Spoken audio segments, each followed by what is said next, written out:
ఈరోజు ఆదోని పట్టణం అభివృద్ధి కోసం నిజాయితీగా పనిచేయడానికి వచ్చినటువంటి పార్థసారథి గారికి అండగా ఉండి ఆదోని సమస్యల్లో పరిష్కారంలో మేము కూడా కొంత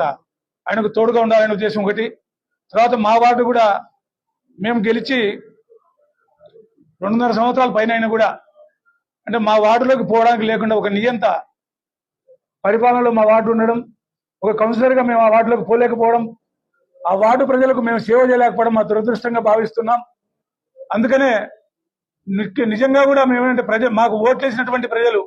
దాదాపు 670 ఓట్ల మెజార్టీ గెలిచినట్టు నేను వార్డు కౌన్సిలర్ల దగ్గరికి ప్రజల దగ్గరికి వెళ్ళలేకపోవడంతో చాలా బాధగా ఉంది.